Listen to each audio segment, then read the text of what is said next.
Welcome back to the SampanViking on China channel. And this is a very fast turnaround in uploads for me. I only put the last video up yesterday.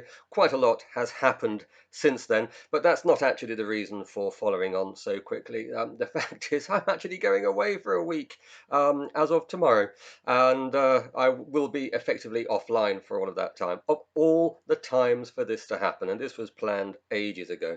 So there you are. Just as the world starts to get interesting, I've got to disappear and live in a hole for a week, and without knowing what's there. I don't know. You do wonder, will there be anything back left to come back to afterwards? You do wonder. Well, let's hope so. So just a quick roundup, really, and to look at what what the reality of the effect of the recognition of the Donbass by the Russian Federation as independent states really means, because I think there's an awful lot of hysteria being banded around this on all sides, to be honest. And the first thing I have to say is that in many respects, not much has actually changed. Um, Russian troops, that the West certainly has been accusing Russia of having Russian army troops in the Donbass ever since 2014, which the Russians have denied. Now it is official. And so effectively nothing else has really changed. But again, that isn't strictly true, because by making it official, quite a few other things do change. By making it official, there is now an official mission. There is now official mission objectives, and there will be official chain of command, official rules of engagement.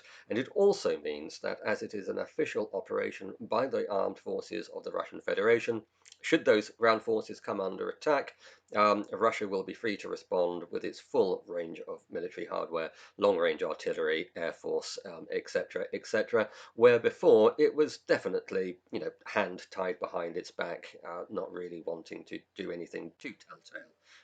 That would give the game away, I suppose, is the only fair way to say it. We know that at certain times back in 2014, 2015, there were instances when the militias were under tremendous pressure and Putin did send the Russian army in. We know when that happened because the Ukrainian army went into sharp reverse with very, very heavy casualties. And even that was done in a way where one arm was still tied behind its back. They wanted the plausible deniability, so they say, no, this is just local forces doing this. But even without air cover, even without the strongest of the artillery support, simple mechanized forces going in were enough to, to send the Ukraine into serious reverse in 2015. I remember watching it well, and everybody being quite upset on our side of the argument when the Russians actually pulled back the forces and conceded quite a bit of territory, heading west into other parts of the Donbass that they'd actually taken, I suppose, to form up a more defensible line for the forces that the militias actually had available to them, and with support, etc., etc. So the Russians basically didn't have to go in too far. So that is now changed. It is an official mission. It's being described as a peacekeeping mission. I do note that the CSTO itself did float the idea of an official CSTO peacekeeping mission. Other commentators have pointed out that there are serious administrative problems with getting that authorized. You would never get it through the UN, which is what it would need. So now we have a unilateral Russian Federation peacekeeping mission in the Donbass. And whatever that means. My main inclination is to believe that there's not going to be a significant uptick in hostilities, in fighting, at least not instigated by the Russians. I think that this is now going to switch to a stage where this has been just proving a point, I think, by Putin, because nothing significantly has changed on the ground. The perspective of it, the legal basis of it, yes, obviously changed a lot, but the actual situation on the ground, the front lines, etc., have not changed at all. And I do believe that the fact that everybody's saying diplomacy is not dead is important. I do believe that this is Putin saying, look, I've put my proposals for a new security architecture in Europe on the table. It's still there. If you don't want to play, then you've just had a quick view of what the alternative looks like. And there's a hell of a lot more left in this game that we can play. I think that may may have the effect of galvanizing attention and concentrating serious minds. But then again, it may not. And there are also other elements that have to be taken into account. Um, Now that there are voices from the leaders of Donetsk and Luhansk saying that, well, actually, we represent the entire regions of the republics of Donetsk and Luhansk, but we only actually control about half of it, and the other half, the more westerly and northerly parts of our republics, are occupied territory by the Ukrainian invader, and we would like our territory back. So there may well be some hostilities in regard of that, in which case the Ukrainian forces will be pushed back.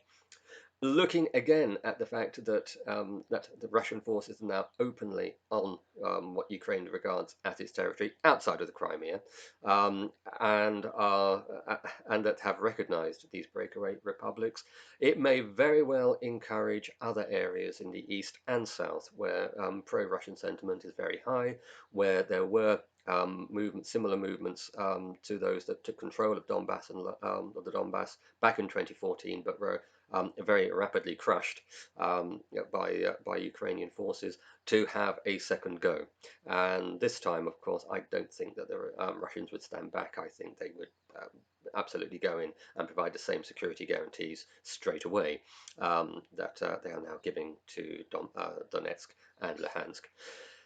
It is yet to be seen, and that doesn't discount an act of stupidity by somebody on the Ukrainian side trying to start an offensive. It's difficult to see that, though. I mean, they know they're on their own. They're not going to get any significant any support, military support, boots on the ground from NATO. If they would they be taking on the entire might, if they attacked Russian forces, they'd be taking on the full might of the Russian Federation army on their own, and they would be obliterated, and they know it.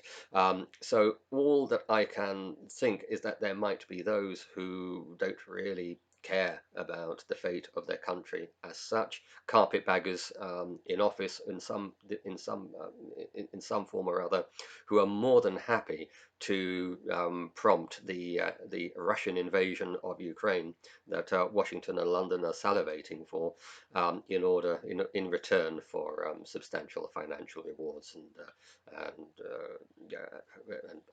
and escape to the West somewhere.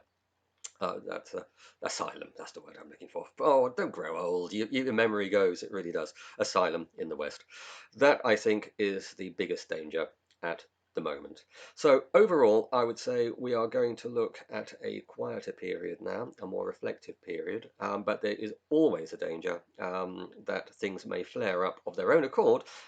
These people in other parts of Ukraine, they have their own view on things. They are not automatons. They're not slaves.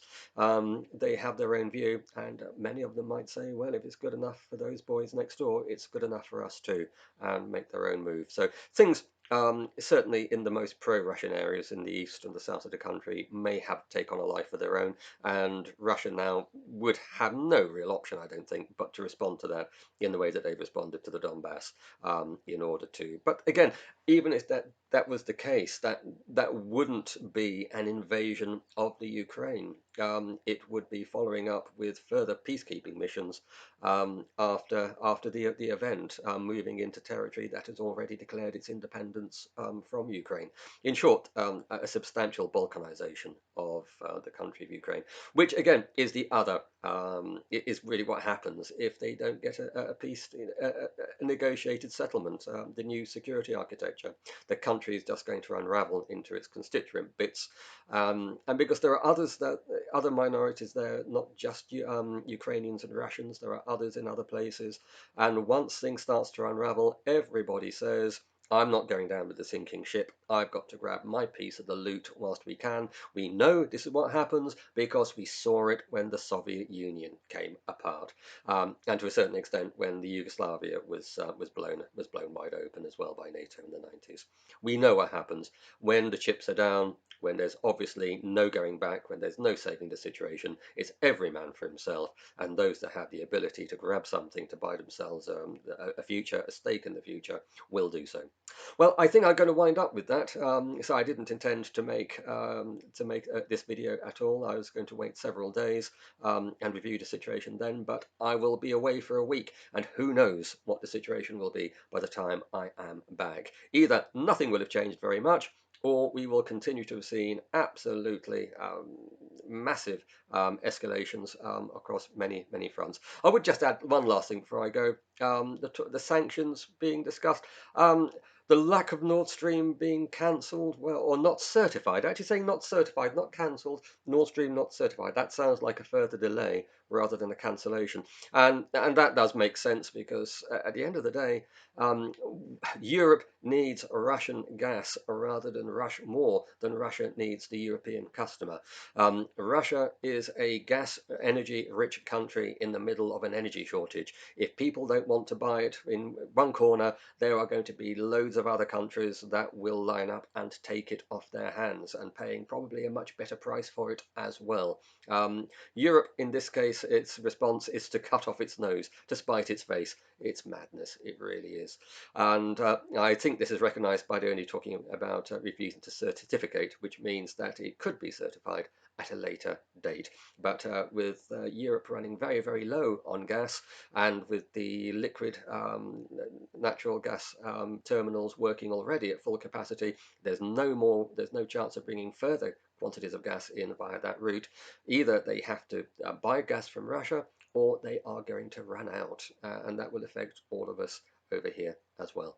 Well, I hope you enjoyed this fairly brief and hopefully concise roundup of what's happened over the last 24 hours and where that's likely to lead. If you have, please like. If you don't subscribe to this channel, please do. It is free and it helps the channel to grow. If you'd like other people to hear what I have to say, please hit the share button. If you have a comment to add on what I've been talking about, or on the channel in general, please leave a comment and I will reply as best of my ability where it is appropriate to do so. Thank you very much, and I hope you will join me in about a week's time or so when I do the next video.